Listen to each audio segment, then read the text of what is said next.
ប្រធានបទរបស់យើងតាក់ទងមួយនឹងស្ត្រីដែលមានស្បែកធ្លាក់ឬក៏ឬដួងបាតខ្ញុំកណាសូមក្រាបថ្វាយបង្គំព្រះថេរានិងថេរៈគ្រប់អង្គនិងជំរាបសួរឯកឧត្តមលោកជំទាវលោកស្រីនេះយើងចូលទៅប្រធានបទរបស់យើងតែម្ដងទៅតាក់ទងមួយនឹងស្ត្រីដែលមានវ័យក្មេងៗមិនមែនតាក់ទងមួយនឹងវ័យចាស់ទេវ័យចាស់យើងគ្រាន់តែព្រោះគាត់លែងយកកូនហើយចាប់ពី40 ទៅគាត់លែងមានកូនហើយបើយើងនៅវ័យក្មេងៗដែលយើងអត់ទាន់មានណាដែលយើងអត់ទាន់មានកូនឬក៏ទឹម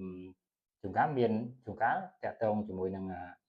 ស្បែកធ្លាក់ហ្នឹងឬក៏ឬដងបាតហ្នឹងមានមិនទាន់មានគ្រួសារអត់ទាន់មានគ្រួសារមានអាហ្នឹងហើយយើងគួរព្យាបាលវាចេញអាហ្នឹងទាំងស្បែកធ្លាក់ទាំងឬដងបាតទាំងពូលីបអីនៅក្នុងកន្លែងពូជហ្នឹងគេយើងគួរព្យាបាលវាចេញទៅ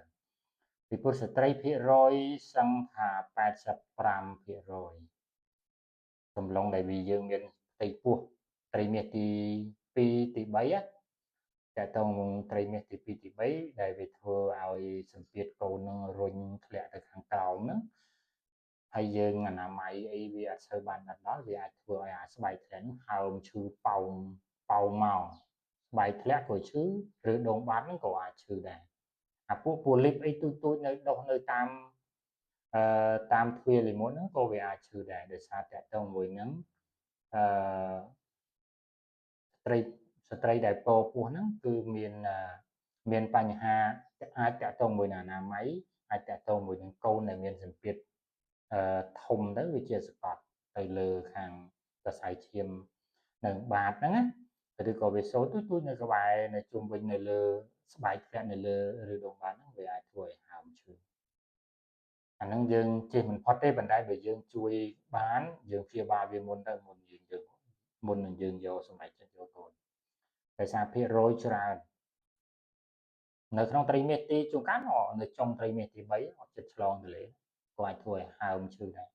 ហើមឈឺភ្លាមពិបាកទ្រាំណាស់ហ្នឹងហើយយើងការព្យាបាលរបស់វាយើងត្រូវប្រើថ្នាំច្រើនគួរសមដែរណាដើម្បីប្រើព្យាបាលវាជាមានថ្នាំសាសមានទឹកថ្នាំចាក់អង្គុយត្រាំអីចឹងណាមានថ្នាំច្រើនដើម្បីកុំឲ្យប៉ះពាល់ដល់កូនយើងអាហ្នឹងយើងគួរព្យាបាលវាមុនទៅល្អជាងព្យាបាលវាមុនល្អព្យាបាលឲ្យវាស្អាតទៅហើយចាំដល់យើងមានផ្ទៃពោះទៅប៉ុន្តែត្រូវចាំថាវាមិនអស់ទេព្រោះអាត្រម៉ូហ្នឹងណាព្រោះអាហើមឈឺភ្លាមណាវាជួនកាលអស់ជួនកាលត្រម៉ូអាចកើតមានម្ដងអីឬក៏វាទូចចឹងទៅវាមិនមែនកំណត់ថាយើងព្យាបាលឲ្យវាបាត់ហ្មងនៅភាគរយតិចទូចភាគរយតិចតែវាអាចធ្វើមានត្រម៉ូកើតឡើងឈឺដែរណាវាមិនកំណត់ថាយើងធ្វើឲ្យវាបាត់ហ្មងទេបាទណាចាប់ហើយប៉ុណ្ណឹងវីដេអូខ្លី